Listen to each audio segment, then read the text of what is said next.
سيدنا محمد وسلم خيرا. حمدا ميتي الله بعد كويتي وتجرم جنبنا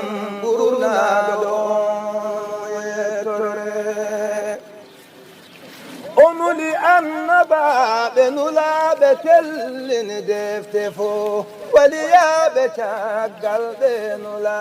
بننجوكوري كنولا دويلم تنولا بأدينه قصبا بأندو بقل سنة بكتوري يا الله جولنا ففوج تغوجده كيد سنو كمي وندي بها درغل دره دم دو أصابي دم كو غرغل چرنا من تجاني دم تو سراج ملي أمجاقره Sombata mare jurti leydi wurta pudon jayo yako ke ara ko kaje dani fu ngartire gila cerno men tijani tijaha o ari ko welamma mawdo edine sunna ne siftore almudo fi beyid cerno dumo e jewnugol ñande arade cerno ko ndungu tago ene faabore ko himme mawɓe laɓaɓe yaaɓe e wonɓe ɗo lomtiɗo moƴƴini lomtugal ina yakore konulaɗo wi jomen e fuɗo fuɗo garanu fo onulato waliyu e dine he mone satore oya garanu wonno ɗum ko ceerno seraji men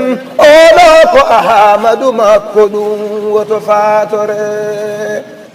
non Allah waɗirani cheikh oumar welomto mum so tokaraɓe nandi dokke yoɗan ha gore hotoni ko guiɗo almudo ina mana ceerno mum ɓalɗum ko gonga mo yeddi yo ƴew deftere ahlul basair wa dafatiri kawri ɗum ɓeno ko kawri e dine fo ina tubore bisimilla ma ɓuuro koɓe bismi hoore mum ko heɓerete he bisma ko beele eɗen jaranore wuro ngo e sara wuro ngo gari eɓe gardani duwawuji mon eɓe gandi ɗum ne dandore moyi jaɓɓagol manki anda ko Allah jeyi fiya kuuji mum mo rokki hen fo yakore kaɗanninoɗo e siftinoyde tagoje ɗe o dine kane sunnaji wirduna rokkire kala noon moɗal da nguura renata nguura ka awde ere moyde sonderimde artire laawol waliyu emen ko faabu mo nelda ɗen ina sohliyale saradiyeji ɗi gollire ɗum ɗo ko gooto e almudon ma fuɗɗi ɗum koko faaɗi ɗum o yinnona noon beele weltore omonaji mo wono habbare ɓe jimirtani ko welamma wuutimo hen yimoɓe to goytore mbiɗo yetta Allah e guurɗe guurtuɗe kam e ɗum yomi wuurte ɗi garaji lobbe mi dasore mi wona gawlo hadaratu ceerno men e seremɓe mum beele armadio soɓe dokka janggo mi siftore timmode ha yo o ko juulde e Mustafa ɓurnoɗo kala ɓurnoɓe kala mone yettire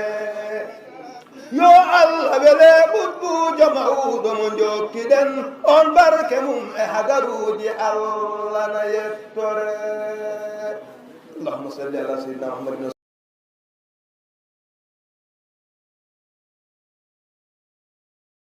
Allah eɗen kuccide e dendagal médiaji ɗi médiaji Médina